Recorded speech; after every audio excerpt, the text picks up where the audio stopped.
Yazid, वो नाम जिससे तारीख कांपती है, लेकिन क्या आपने कभी सोचा जिसने नबी पाक हजरत मोहम्मद सल्लल्लाहु अलैहि वसल्लम के नवासे को शहीद करवाया, उसका अंजाम क्या हुआ?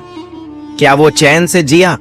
क्या उसे उस खून का बदला मिला जो करबला की रेत पर बहाया गया था? करबला के बाद यजीद का अंजाम कैसा था? उसकी मौत कैसे हुई? प्यारे दोस्तों, वही यजीद जो इक्तिदार की हवस में अंधा हो चुका था। उसे सिर्फ तख्त चाहिए था, चाहे इसके लिए नबी पाक सल्लल्लाहु अलैहि वसल्लम के नवासे हजरत इमाम हुसैन अलैहिस्सलाम का खून ही क्यों न बहाना पड़े।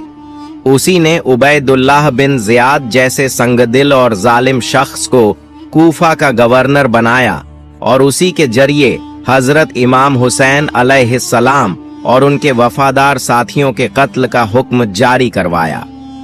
यजीद का ख्याल ये था कि अगर हजरत इमाम हुसैन अलैहिस्सलाम जैसे बहादुर और बाइज्जत शख्स को खत्म कर दिया जाए तो अरब की हर कौम उसके सामने सर झुका देगी। वो चाहता था कि लोग उसके हुक्म पर सजदा करें, उसके खौफ से खामोश रहें और वो खुद को सबसे बड़ा और नाकाबिल शिकस्त बादशाह बना ले। लेकिन हजरत इमाम हुसैन अलैहिस्सलाम की शहादत के बाद जो कुछ हुआ वो यजीद के तमाम अंदाजों से बिल्कुल मुख्तलिफ निकला। नबी पाक हजरत मोहम्मद सल्लल्लाहु अलैहि वसल्लम के खानदान की पाक बीबियां, छोटे बच्चे और जख्मी कैदी रस्सियों में बंधे हुए कूफा और शाम की गलियों में घुमाए गए। इन मजलूमों के चेहरों पर जख्म, सरों पर खाक और आंखों में बेबसी के आंसू थे। ये मंजर देखकर वो लोग भी तड़प उठे जो पहले यजीद के खौफ से खामोश थे। उनके दिलों में दर्द और गुस्से की चिंगारियां जाग उठीं। जब यजीद के दरबार में सैयदा ज़ैनब अलैहिस्सलाम ने वो तारीखी और रूह कंपा देने वाला खुतबा दिया तो उन्होंने यजीद की असली हकीकत सबके सामने बेनकाब कर दी। प्यारे दोस्तों, अगर आप बीबी ज़ैनब अलैहिस्सलाम का वो दिल दहला देने वाला खुतबा जानना चाहते हैं तो कमेंट करके जरूर बताइए, क्योंकि उस खुतबे ने दरबार के खुशामदी, दमिश्क के आम लोग और अरब के बाशिंदे सबको ये एहसास करा दिया कि करबला में जुल्म हुआ है और जुल्म की इंतहा हुई है। इमाम हुसैन अलैहिस्सलाम की शहादत अब सिर्फ एक वाकया नहीं रही थी, ये एक सवाल बन चुकी थी, एक सदा जो यजीद के इक्तिदार की बुनियादें हिला रही थीं। अब लोगों की जुबान पर यजीद का नाम सिर्फ लानत के साथ आने लगा और अरब की सरजमीन पर नफरत की आग फैलने लगी, बगावतों की शक्ल में।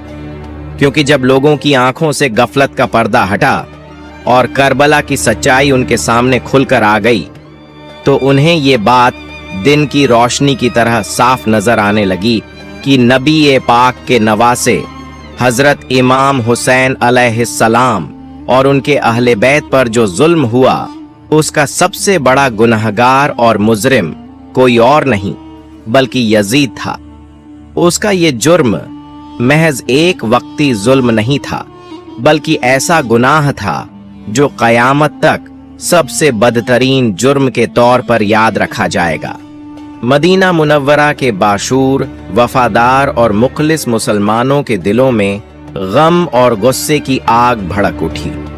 वो ये जान चुके थे कि यजीद ने इमाम अली मकाम अलैहिस्सलाम को शहीद करके न सिर्फ नबी पाक हजरत मोहम्मद सल्लल्लाहु अलैहि वसल्लम के नवासे को कत्ल किया, बल्कि इंसानियत के दिल पर और इस्लाम की रूह पर हमला किया है।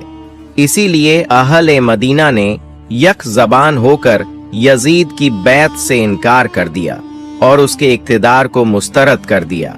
ये इनकार यजीद के लिए बर्दाश्त से बाहर था। वो जो खुद को ताकत का मरकज समझता था, अचानक उसके पांव तले की जमीन खिसकती हुई महसूस होने लगी और जब उसने अपनी सल्तनत को लरजते देखा तो वो इंतकाम की आग में जल उठा। यजीद ने पागलपन में फैसला किया कि मदीना पर लश्करकशी की जाए और अपनी फौज को हुक्म दे दिया कि शहर रसूल सल्लल्लाहु अलैहि वसल्लम पर चढ़ाई कर दी जाए। तारीख के सफ़हात इस लर्जा खेज वाक़े को वाक़या-ए-हर्राह के नाम से याद रखते हैं। एक ऐसा दिन जब मदीना की गलियां लहू से भर गईं, जब मस्जिद-ए-नबवी की हुर्मत को पामाल किया गया। यजीदी फौज 3 दिन तक मदीना में कत्लो गारत करती रही। मस्जिद-ए-नबवी में घोड़े बांधे गए, वहां गंदगी फैलाई गई। जहां नबी पाक हजरत मोहम्मद सल्लल्लाहु अलैहि वसल्लम सज्जदा किया करते थे, वहां खाक उड़ाई गई।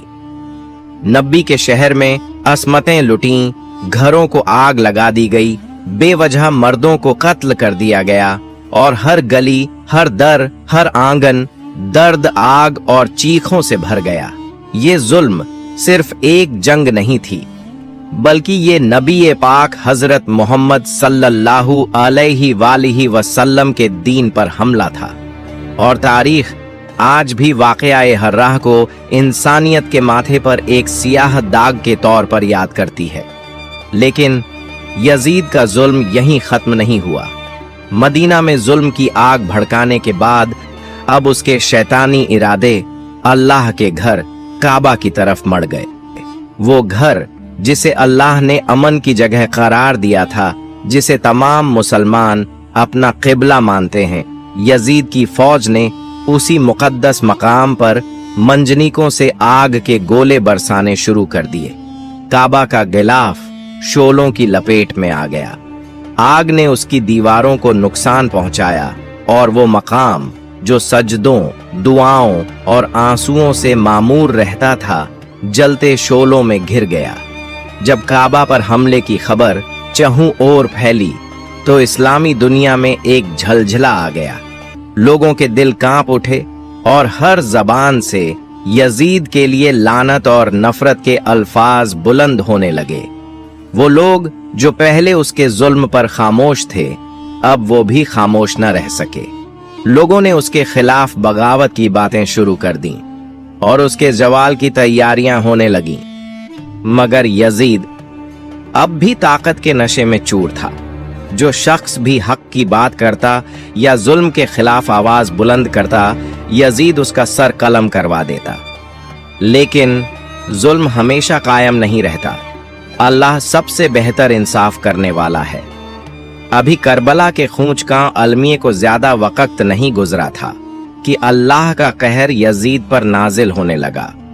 वो एक ऐसी रहस्यमयी और दर्दनाक बीमारी में मुब्तला हो गया जिसने उसके दिन तड़पने और रातें चीखने में तब्दील कर डाली। तारीख में लिखा है कि उसकी हालत उस मछली जैसी हो गई थी जो पानी से बाहर तड़पती है, बेबस, बेहाल और बेआवाज। यजीद भी शदीद प्यास की हालत में तड़पता रहता। उसे पानी चाहिए होता, मगर जब वो पानी पीता तो वही पानी उसके पेट में दहकते अंगारों की तरह जलने लगता। ऐसा लगता था जैसे उसके पेट में आग लगी हो, जिस्म अंदर ही अंदर सड़ रहा हो। बड़े बड़े हकीम हैरान और परेशान खड़े थे। ये कैसा मर्ज है? न कोई दवा कारगर थी, न कोई इलाज। वो सब ये समझ चुके थे कि ये बीमारी आम बीमारी नहीं है, बल्कि रब करीम की तरफ से एक इबरतनाक अजाब है। जब हकीम उसके जिस्म का मुआयना करते तो खौफ से उनकी आंखें फैल जातीं। वो कहते, तुम्हारा पेट अंदर से खाली है मगर जल रहा है, ये जिस्म नहीं, जैसे अंगारों का ढेर हो। यजीद दिन रात कराहता, चीखता और तड़पता रहता। कभी पसीने से भीग जाता तो कभी उसका हलक इतना खुश्क हो जाता कि जैसे रेत निगल गया हो। वो पानी मांगता, पानी पीता, लेकिन पानी उसे आराम देने के बजाय और भी ज्यादा जलाने लगता। हकीम बेबस थे। आखिरकार सबने मिलकर कह दिया, ये मर्ज नहीं, ये खुदा का कहर है। लोग जो पहले खामोश थे अब धीरे धीरे कहने लगे, यही अंजाम है उसका जिसने इमाम हुसैन अलैहिस्सलाम और उनके खानदान पर जुल्म किया। रब की पकड़ सबसे सख्त होती है। यजीद का सुकून खत्म हो चुका था। अब वो सिर्फ दर्द में जीता था और दर्द में ही सोता था। हकीमों ने उसे मुख्तलिफ किस्म की शराबें पिलाईं ताकि वो बेहोश हो जाए। शायद नशा ही उसके दर्द को कुछ कम कर दे, मगर वो शराब भी उसकी चीखें न रोक सकी। यजीद अब खुद अपने जिस्म में कैद एक जलता हुआ कैदी बन चुका था, और यही उसके जुल्म का हिसाब था जो दुनिया में ही चुका दिया गया।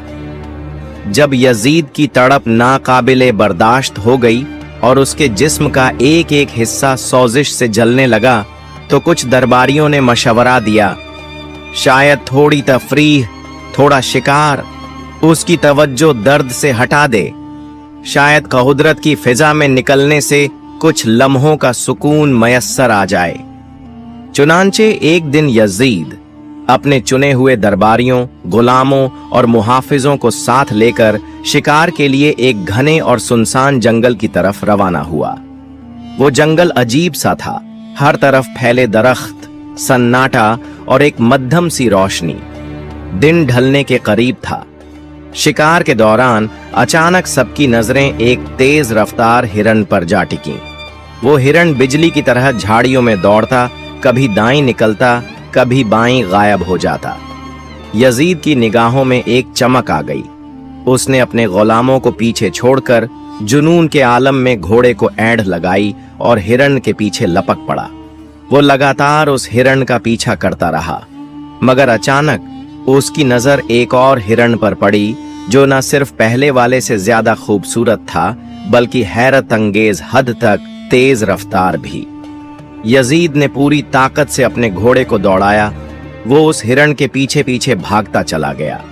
रफ्ता रफ्ता वो अपने तमाम साथियों से बहुत दूर निकल गया। पीछे मुड़कर देखा, न कोई दरबारी, न कोई मुहाफिज, बस एक सन्नाटा, एक खौफनाक खामोशी। उसका घोड़ा उसे लेकर एक ऐसे सुनसान मकाम पर पहुंचा जहां वीरानी ही वीरानी थी, गोया सदियों से कोई न आया हो। सूखी झाड़ियां, बेजान दरख्त और फिजा में छाई एक हैबतनाक खामोशी। यजीद का गला प्यास से सूख चुका था। जुबान होठों से बाहर आने को थी। आंखों के आगे अंधेरा छा रहा था। अचानक उसे दूर एक धुंधली सी शबीह दिखाई दी। एक अजनबी शख्स खड़ा था, साखित, खामोश, लेकिन हाथ में एक मशकीजा था। यजीद ने कमजोर आवाज में अपने घोड़े को उसकी तरफ मोड़ा। पास पहुंचकर टूटी हुई आवाज में कहा, खुदा के लिए मुझे पानी दे दो, मैं प्यास से मर रहा हूं। वो अजनबी जो अब तक खामोश खड़ा था, यजीद को ऊपर से नीचे तक गौर से देखने लगा। फिर एक गहरी सांस ली और सवालिया अंदाज में पूछा, तुम कौन हो? यजीद ने बड़ी मुश्किल से गले से आवाज निकाली, मैं यजीद बिन मुआविया हूं। ये सुनकर वो अजनबी कांपने लगा। उसकी आंखों से आंसू बहने लगे। चेहरे पर गुस्सा और दुख एक साथ उभर आया। कांपती आवाज में वो बोला, तुम ही हो वो बदबख्त, वो जालिम जिसने नबी पाक हजरत मोहम्मद सल्लल्लाहु अलैहि वसल्लम के नवासे हजरत इमाम हुसैन अलैहिस्सलाम को प्यासा शहीद करवाया, जिसने नबी करीम सल्लल्लाहु अलैहि वसल्लम के खानदान को रस्सियों में जकड़कर कूफा और शाम की गलियों में रुस्वा किया, जिनकी लाशें करबला की खाक पर पड़ी रहीं और तुम तख्त पर बैठे जश्न मनाते रहे। तुमने इस्लाम के नाम पर जुल्म की ऐसी मिसाल कायम की कि जमीन भी लरज गई और आसमान ने भी आंसू बरसाए। फिर उस अजनबी ने ऐसी चीख मारी जो जंगल की फिजाओं को हिलाकर रख गई। परिंदे अपने घोंसलों से उड़ गए, दरख्तों की शाखें लरजने लगीं और उस चीख की गूंज सुनसान जंगल के कोने कोने में फैल गई। यजीद घबराकर पीछे हटने लगा। उस खौफनाक चीख की गूंज अब भी फिजा में बाकी थी कि यजीद का घोड़ा दहशत से बौखला गया और पागलों की तरह पूरे जोर से भागने लगा। यजीद का पांव घोड़े की रकाब में फंस चुका था। घोड़े की बेकाबू दौड़ के साथ वो रेत के जलते हुए समुंदर में घसीटा जा रहा था। रेगिस्तान की तपती धूप, गरम रेत और रास्ते में बिखरे नुकीले पत्थर यजीद के जिस्म से गोश्त उधेड़ने लगे। हर झटके पर उसकी एक चीख निकलती, मगर सुनने वाला कोई न था। न कोई हमदर्द, न कोई मददगार। उसका जिस्म कांटों से टकराता, जमीन पर घिसटता और हर एक टकराव के साथ उसकी खाल उधड़ती, गोश्त फटता और खून की धारें रेत को सुर्ख करती जाती। यजीद, जो कभी खुद को इस्लाम का बादशाह समझता था, अब एक लाचार जिस्म की मानिंद रेत में तड़प रहा था। घोड़ा दीवाना वार दौड़ता रहा, यहां तक कि वो एक घने और भयानक जंगल में जा पहुंचा। वहां पेड़ों की शाखें यजीद के कटे फटे जिस्म से टकराकर उसे और जख्मी करती रहीं, जैसे खुद कुदरत इस जालिम से बदला ले रही हो। जिस्म जगह जगह से फट चुका था, हड्डियां टूट टूट कर बिखर रही थीं। गोश्त की बू, लहू के धब्बे और चीखों की बाजगश्त उस जंगल को एक जहन्नमी मंजर में बदल चुकी थीं। बिलाखिर यजीद का जिस्म रेजा रेजा होकर सहराई जमीन में टहलील हो गया, मगर घोड़े की रफ्तार कम न हुई। वो पागल घोड़ा, जिसकी रकाब में अब भी यजीद का एक पांव फंसा था, उसे घसीटते हुए वापस लौटा और यजीद के दरबारियों के सामने जाकर रुक गया। जब दरबारियों ने यजीद के कटे हुए पांव को रकाब से निकाला तो उनकी रूहें तक कांप उठीं। वो लम्हा उनके लिए एक ऐलान था कि अल्लाह की अदालत खामोश नहीं रहती और जालिम का अंजाम कभी भला नहीं होता। उसी पांव को उन्होंने जमीन में दफन किया और लोगों में ये बात मशहूर कर दी कि यही यजीद की कब्र है। कुछ रिवायात के मुताबिक आज अगर यजीद की कोई कब्र मौजूद है तो उसमें उसका मुकम्मल जिस्म नहीं, सिर्फ वो पांव दफन है जो घोड़े की रकाब में अटका मिला था। यूं वो शख्स जिसने हजरत इमाम हुसैन अलैहिस्सलाम और अहले बैत ए रसूल सल्लल्लाहु अलैहि वसल्लम पर जुल्म की बुनियाद रखी, खुद अल्लाह के अजाब का शिकार होकर जिल्लत, रुसवाई और दर्दनाक तरीन मौत का सामना करके इबरत का निशान बन गया। आज भी उसका नाम दुनिया में नफरत, लानत और शर्मिंदगी की अलामत समझा जाता है।